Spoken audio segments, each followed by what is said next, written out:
The Xbox as we know it is dying. From a number of recent comments by past Xbox executives, to major decisions such as not releasing a Pro console, to partnering with Asus for their handheld, to even cancelling major series such as Forza Motorsport. Yeah, things are not looking great for the Xbox. Or is this all done on purpose? Could Xbox have a secret master plan to dominate the gaming market in the near future? Well, here's everything we know about the future of the Xbox. Also, we've just released some stunning new packs in our app Wallpapers. We've got Radiant Ravines by Hanain, as well as Iconic Icons by Zulfan, Corner Cascade by Alisher, Striking Skylines by Sam, as well as two of my favorites, Radiant Glow by Arif, which is what you can also see in the background, and Summer Spirit by Walrod.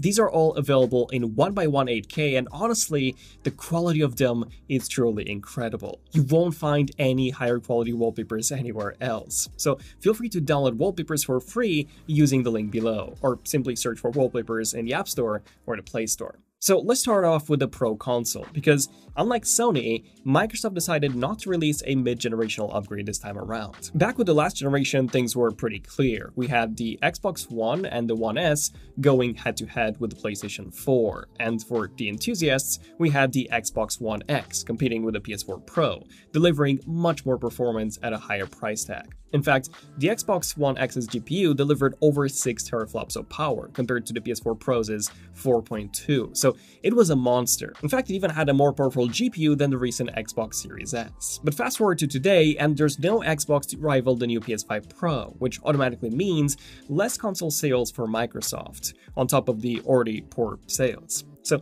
what actually happened? Well, Phil Spencer, the CEO of Microsoft Gaming, explained that he couldn't justify releasing a mid-cycle refresh, as any improvements would have been minimal. Still, does this mean that if you're looking for the most powerful console you can buy right now, that would no longer be an Xbox like it's been the case since the Xbox One X? Then it's the whole handheld situation. Some of you guys may remember from the leaked Microsoft Activision Blizzard documents from a while ago that the Xbox team was in fact working on a new dedicated handheld. Well, if you were excited about that as much as I was, well, that's no longer coming. At least not as a first-party handheld, as Xbox have just announced that they were partnering with Asus for their handheld, which would be the ROG Xbox Ally and the Xbox Ally X. These handhelds would run on Windows under the new optimized handheld mode and give players access to Game Pass, Xbox Cloud Gaming, Remote Play, and more. Now, I don't want to sound too harsh, but let's be honest. This new handheld looks almost identical to the ROG Ally X, just with an Xbox button and slightly tweaked grips. And while I've got no doubt that the device will be great when it supposedly launches in October 2025, but honestly, I think we were all expecting more. A lot more. But if that wasn't strange enough, well, here's where things get even weirder. We've had rumors of the Steam store actually coming to the Xbox. And as of today, you can already launch the Steam app directly from the Xbox app on PC, so this is definitely a possibility. But here's the thing, Xbox is focusing heavily on Game Pass now, so surely having Steam would go against this whole Game Pass strategy. And yes, while they could strike a deal with Valve for them to get a cut from every game that sells on an Xbox by Steam, even then, that cut would not be massive. And I'm pretty sure that they would just make way more money from the Game Pass sales directly. Plus, what would stop people just buying the game on the Steam browser or on their PC and then just getting instant access to it on their Xbox, therefore bypassing that whole Steam commission? But then we also have to address the elephant in the room, the massive layoffs from last month. Back in June, Microsoft laid off over 9,000 employees, and a significant portion of those cuts came from the Xbox division. And this, by the way, is in addition to the 6,000 employees already laid off in May, so the total is over 15,000 this year alone. Oh, and to make things even worse, the Xbox Game Studios executive, Matt Turnbull, actually suggested that recently laid off employees turn to AI chatbots to deal with losing their jobs. In a now deleted LinkedIn post, he recommended tools like ChatGPT to help reduce the emotional and cognitive load of unemployment.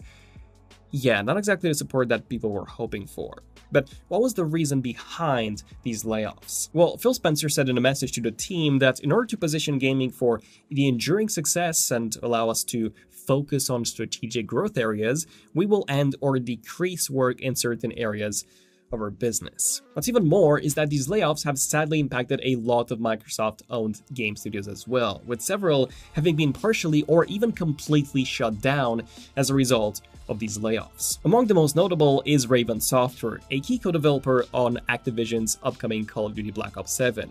They've also contributed significantly to Call of Duty Warzone and Black Ops 6. Several other studios have been hit really hard as well.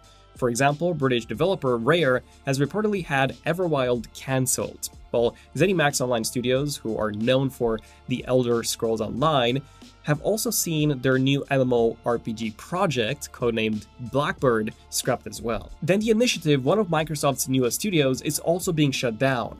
The project, Perfect Dark, has also been cancelled, despite a trailer being shown just last year. And then longtime Call of Duty collaborators High Moon Studios and Sledgehammer Games have both been really impacted by the cuts as well. And even Halo developers, formerly 343 Industries, have also been affected, despite working on multiple upcoming titles. Then Doom and Quake co-developer Alfonso Romero, who started Romero Games in 2015, revealed that an unnamed publisher, reportedly Microsoft, has pulled funding from their next project. And finally, one of the largest studios that has also been affected is Churn 10 Studios, the developer of Forza Motorsport, with over 50% of their employees being laid off, and with the rest of the team now focusing on the Horizon series. Basically, Forza Motorsport, one of the most iconic Xbox exclusives, has now been cancelled. This was also confirmed on a Facebook post by Fred Russell, a former developer for the Forza series. However, truth be told,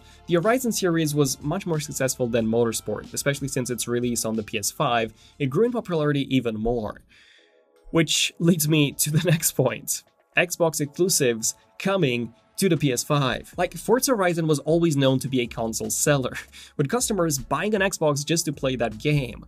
Well, now it's on the PS5 as well. And another notable title is Hellblade 2, again one of the exclusives at launch on Xbox, which also made its way to the PS5 as well. Other upcoming games include Gears of War, Reloaded, and even a new Halo game that's also to be coming to the PS5. And while it is awesome to have games available on as many platforms as possible, having even less and less exclusives on the Xbox will obviously result in people not even bothering with buying an Xbox. If you can just buy a PS5 and play all the PS5 exclusives plus the Xbox games on a more powerful console. So with all of this being said, things are not looking great for the Xbox team at all. And the funny thing is that all these decisions were actually made by that Xbox team. And I'm not the only one who thinks this is quite weird. We had quite a hot take from Laura Fryer, one of the original founders of the Xbox. She stated in a YouTube livestream that there's no reason for anyone to buy this new handheld that Microsoft and Asus are working on, and that from her point of view,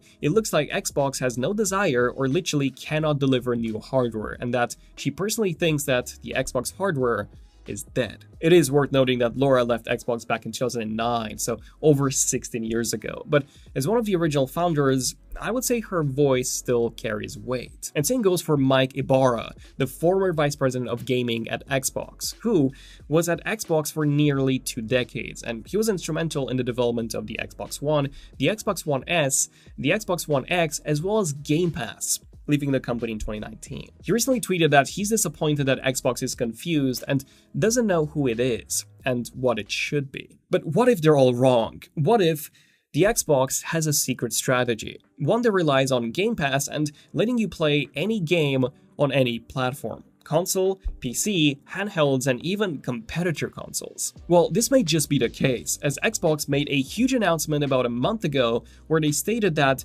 they have been strengthening their relationship with AMD and that they are working closely together on some new hardware. They said their mission is you being able to play the games that you want anywhere you want, with the people you want. Handheld, on PC, in the cloud, and also on accessories, which was a bit of a weird statement, with them already working on a portfolio of devices for both your living room and for your hands. Yeah, unclear if this is an actual Xbox handheld or if this simply referred to the Asus version. They also promised to bring full backwards compatibility with all the existing Xbox game libraries and also deliver next level performance with cutting edge graphics. So yeah, based on these comments, they will be making more hardware in the future. And if the rumors are true and we do get Steam on this new Xbox in addition to the Xbox Store, then I do think I see Microsoft's endgame strategy here. Having Game Pass as their main source of income, which you can run on anything basically, and then also selling hardware themselves for extra revenue. Although, you don't necessarily have to buy their hardware to play Xbox games, as third-party hardware would also be fine. This kind of makes me think of Microsoft's already existing Surface laptop strategy, where you can run Windows on any PC basically, but if you want something with a really nice build, and also some extra refinements in terms of design and also software, then a Surface would be the best way to experience Windows. Although this does raise the question, is Game Pass actually sustainable? Well, Rafael Colantonio, a central figure in game design, has also criticized Game Pass, stating in a post on X that I think Game Pass is an unsustainable model that has been increasingly damaging the industry for a decade. What's even more is that Xbox Game Pass subscriptions have reportedly passed 35 million users, according to a Microsoft Program Manager's update on LinkedIn. That's a small jump from the 34 million subscribers that Microsoft confirmed back in February of 2024, and an even smaller jump from the 25 million subscribers from late 2022. At 35 million users and at an average price of $15, Game Pass is generating $500 million a month. Now, yes, that's a lot of money, but is that really enough to fully fund big AAA exclusives like Call of Duty that actually cost close to $1 billion to make, and also fund all of these AAA titles consistently alongside the medium-sized ones and also the smaller developers? Plus, Game Pass has totally changed how we play games, and not always in a good way. Since you're not buying individual games anymore, there's no real reason to stick with one. If you don't like it, you can just move on to the next one in your library. And I feel like small to medium-sized studios are the ones that suffer the most from this. Yeah, getting a Game Pass deal might help a game get finished and launched, but what about after that? If it just gets buried in a massive library next to some AAA titles, there's actually little chance for that studio to continue to make money after its launch. So what can we take away from all of this? Well, I think it's clear that Xbox is shifting towards a play anywhere approach, placing less and less emphasis on their first-party hardware. The Xbox on TV experience is shaping up to be a major success. All you need is a smart TV and any compatible controller. It doesn't even have to be an official Xbox One. Plus, we also got the new Xbox version of the Meta Quest 3S, which has Game Pass built in. All of this further highlights Xbox's move away from their traditional first-party hardware push. Meanwhile, Sony's focusing on actual hardware and exclusives, which has been the traditional gaming model for decades now.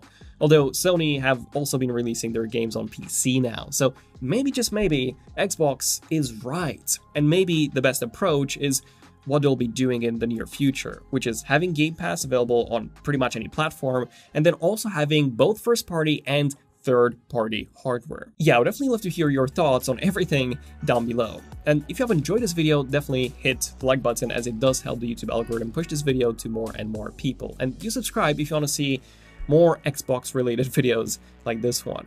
I'm Daniel, this is Zone of Tech, and I'll see you guys in the next one. Zone of Tech, signing out. Cheers.